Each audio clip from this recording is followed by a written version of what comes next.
muito boa noite, bem-vindos e bem-vindas nesta terça-feira para o nosso momento Empresas e Colaboradores. Então vamos lá, continuando aí com as nossas dúvidas do fluxo de caixa. Silmara, dá para você explicar mais sobre o fluxo de caixa livre? Tentei fazer, mas não estou conseguindo. Também sou gestorando e estou prestando serviços para uma empresa. Você falou sobre os consultores e gestores. Me explica a diferença, por favor, pois também estou em busca de novas áreas. Tá, então tá jóia. Você não identificou, tá? Então vamos lá. Respondendo aí à primeira pergunta, sobre o caixa livre. Bom, o caixa livre, como a gente conversou aí, explicou nos vídeos da semana passada, ele é um caixa que identifica aí o capital, né? Se a empresa tem condições de gerar o quanto de capital. Então, quer dizer que mede a possibilidade da empresa gerar o capital. O que quer dizer gerar o capital? O retorno, né, gente? O retorno do que foi investido aí. Em quanto tempo, né, essa empresa retornará para você? Ela gerará capital. Ela é feita com base em 2 relatórios. Por que 2 relatórios? Porque ela vai medir o retorno desse capital em curto, médio e longo prazo. Então, são nessas 3 camadas que esse tipo de fluxo de caixa vai analisar. Né? Esse, como a gente explicou também na semana passada, ele é feito somente por um gestor ou se um consultor fizer esse tipo de relatório. O mais indicado é que seja o gestor, porque ele já faz os relatórios como a gente já havia explicado. Então, o gestor, ele vai precisar aí de 2 tipos de relatórios. O primeiro é de 60 a 90 dias. Por que, gente, que pede esse relatório de 60 a 90 dias? Porque aí vai ser o curto prazo. Então, vai medir aí qual que é o retorno dentro desse prazo de 60, 90 dias que a empresa tem condições de retornar este capital investido, tá bom? E o outro relatório, ele vai ser do tempo de 2 a 5 anos. E como eu também já havia falado, mas vamos recapitular aqui, tem gestores que fazem esse relatório até 12 anos. Mas como eu já expliquei, é um risco muito, muito grande. Por quê, gente? Porque a margem de erro, ela aumenta muito.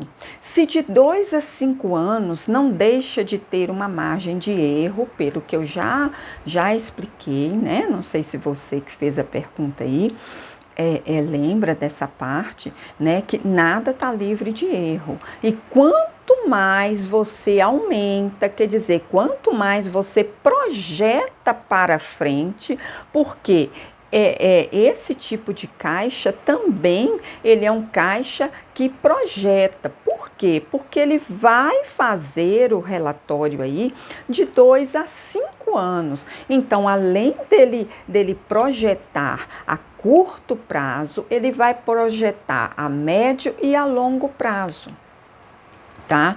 Então, 2 anos é o médio prazo. 5 anos a longo prazo. Agora, passou de 5 anos ali, para você projetar, já fica meio complicado pelo tanto de fatores que a gente explanou aí, né? Fator região, fator consumidor, fator demanda, fator oferta, né? Fator ramo de atividade. Então, são aí vários fatores que interferem diretamente, né, gente? Às vezes a gente pensa que o ambiente, por exemplo, o ambiente tem fases que ele afeta diretamente a empresa. Vou dar um exemplo aqui, quando o ambiente interfere diretamente no funcionamento da empresa. Uma empresa, por exemplo, que tem um ramo somente de roupas de época de frio, tá? Ela é afetada diretamente pelo ambiente. Então, vai chegar uma época aí do ano que ela vai ter um faturamento baixíssimo, né? E a sua despesa ela vai aumentar, porque a estocagem, né, o você guardar o material, embalar o material aí para não estragar, para não danificar, já se torna mais elevado, né? Por quê? Porque você vai manter durante mais tempo a sua mercadoria ali armazenada. Então, tem atividades que o ambiente realmente ele interfere diretamente aí na atividade, tá? Então, por isso que se faz esse tipo de caixa, tanto caixa livre como o caixa descontado, o caixa projetado que a gente viu aí, o máximo é 5 anos, tá? O aconselhável, gente, não é que não possa fazer aí esse tipo de caixa mais de 5 anos, projetar bem para frente, não é isso. Pode fazer, só não é aconselhável. Eu, Silmara, não aconselho fazer, tá? Mas aí vocês veem como é a empresa de vocês aí, né? Conhecendo bem a empresa de vocês, como eu também já falei, quem conhece o seu próprio negócio é o próprio empreendedor, o próprio empresário aí que tem de conhecer o seu negócio na ponta da língua, não é a contabilidade, não é o gestor, não é o consultor, não é o mentor, né? É o próprio empresário que tem que conhecer aí pontos fortes e pontos fracos da sua empresa. Lógico que você tem colaboradores para ajudá-lo, mas a empresa, o conhecimento dela mesma tem que partir do empresário, gente, porque senão não dá certo, tá? Então, o caixa livre é isso. Agora, eu não sei te falar em que ponto, né, que ficou faltando alguma coisa aí. Se você fez tudo baseado, que você sabe que o caixa livre, ele é baseado no caixa operacional, né? O que é o caixa operacional? Receitas e despesas. Então, ele é baseado no caixa operacional. Por quê? Porque ele vai projetar esse valor de recebimento, esse valor de pagamento, ele vai projetar 60 dias, 90 dias, 2 anos, 5 anos, tá? Então, ele se utiliza das receitas e despesas aí para estar fazendo a análise aí do caixa livre, tá? Outro ponto importante aí, se o seu fluxo de caixa livre, por acaso ele deu um fluxo negativo, aí você entra na questão, né, do que eu falei aqui, que é a questão do ambiente, a questão de habitantes, a questão quem vai entrar na minha loja, tantos na região, qual que é a atividade da minha empresa, aí você vai fazer uma explanação mais longa aí. Eu sempre falo, gente, que os tipos de relatórios, tipos de ferramentas, como essa ferramenta do fluxo de caixa, é uma ferramenta maleável. Quer dizer o quê? Que ele tem os seus próprios elementos. Lógico que aqui a gente fala os elementos que ele tem, mas que nada impede de você colocar mais elementos que você acha que encaixa naquele seu relatório ali, que influencia a empresa. Tá? Aí vai também da visão do gestor, vai aí do horizonte que ele quer alcançar para ajudar a empresa.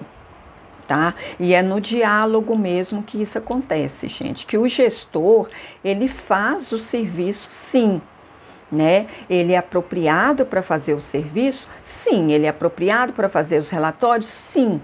Mas tudo depende do diálogo que ele vai ter aí com o proprietário da empresa, né? Os sócios da empresa aí. Tá bom? Espero que eu tenha te esclarecido aí pelo menos um pouco.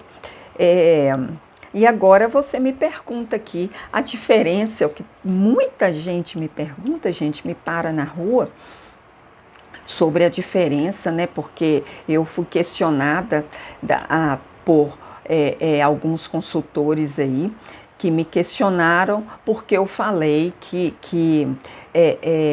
os consultores precisam de atualizar. Não é que eu falei que os consultores precisam de atualizar, gente.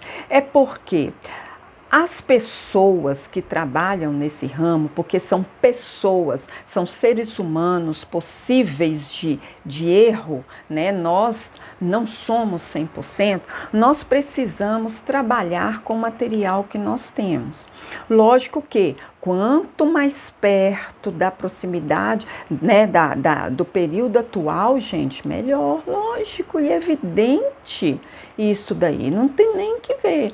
Se você tiver aí relatórios atualizados, excelente, ótimo, dá para trabalhar com pequena margem de erro aí, tá? Mas nós temos que ter a mente aberta para trabalhar com o material que a gente tem, com o material que a empresa oferece. Então, qual que é a diferença entre um consultor e um gestor? Um consultor é aquele que vai lhe dar consultoria, como o próprio nome já indica.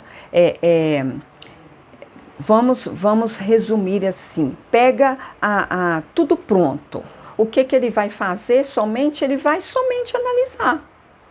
Ele vai pegar lá a sua receita, vai pegar a sua despesa, vai pegar seu investimento, vai pegar seu capital, vai pegar as suas contas, seja caixa, seja banco, né? Vai pegar os seus custos de produção, vai pegar seu estoque, vai pegar tudo que você tem, vai analisar ali, vai falar assim, não, sua empresa, ela tem condições de continuar por tanto tempo, né? Tem consultor que faz esse tipo de análise, vai continuar por tanto tempo, sua empresa está dando prejuízo, sua empresa está dando lucro, sua empresa está custando a saldar as suas dívidas, o seu passivo está muito alto, o seu ativo está muito baixo, o que se pode fazer com o passivo, o que se pode fazer com o ativo. Então, ele vai fazer esse tipo de análise, só que ele dá essa análise ponto. Vocês estão entendendo? A diferença de um consultor para um mentor é essa, que o mentor ele vai acompanhar você. Ele vai te dar as opções, ele vai caminhar com você, ele vai falar com você para fazer aquilo ali, porque geralmente quando um mentor vai dar uma mentoria, é porque ele já passou por aquele estágio e sabe que aquela experiência ali, ela dá resultado. Então, ele vai te dar uma mentoria, quer dizer, ele vai falar para você seguir aquele passo ali, ele vai acompanhar aquele passo com você, vai acompanhar o resultado, vai te pegar pela mão, como se diz. Já o consultor, não, o consultor vai te falar que é isso, isso e isso e ponto. Acabou o trabalho dele ali, tá? Então, a diferença é essa daí. Agora, para um gestor, O que que o gestor faz? O gestor meio que já coloca a mão na massa, vamos dizer assim, né? Ele já elabora mais os relatórios, ele já entra junto, já chega junto ali, ele já pega os relatórios mais específicos, né? Como a gente fala desse fluxo de caixa aqui. Desculpa, gente. Falei tanto que minha garganta secou. Por isso que eu falo demais, gente. Então, ele já vai trabalhar mais profundo. Quer dizer, um consultor, por exemplo, pode até ter, gente, mas eu não conheço um consultor que faça esse tipo de fluxo de caixa aqui, não. Eu conheço consultores que pedem o fluxo de caixa, tá? Então a diferença é essa: o gestor vai chegar junto, ele faz com você, ele elabora com você, ele analisa, né? Ele tem uma mente mais abrangente, vamos dizer assim, tá? Então cada um na sua função. Não tem defeito, né, gente? Cada um com suas escolhas, cada um com suas opções e cada um vai até onde pode ir, tá? Aqui eu não tô questionando que essa profissão é ruim, essa aqui não é, essa aqui é boa, essa aqui não tô questionando. Só estou explicando porque me perguntaram para esclarecer, inclusive ele, né, que como ele mesmo me disse, é um futuro gestorando, né, está aí procurando novas áreas. Tá? Então eu estou aí te explanando cada área aí, a consultoria, né, a gestão, né, financeira aí, e você não me pediu, mas eu estou te esclarecendo também sobre a mentoria, tá, gente? Porque um gestor também pode dar mentoria, tá? Tranquilamente. Eu, no meu caso, eu também sou consultora, mas eu prefiro 500 vezes a mentoria do que a consultoria, justamente porque a mentoria, ela dá esse alcance maior para o empresário. Nossa senhora, gente, quase 20 minutos, vocês me perdoem, por favor, porque o assunto é muito longo, né? Então, muito obrigada pela companhia excelente de vocês. Eu sei que passei muito do horário aí, mas eu espero que de alguma forma eu tenha ajudado. Gratidão, até a nossa quarta-feira.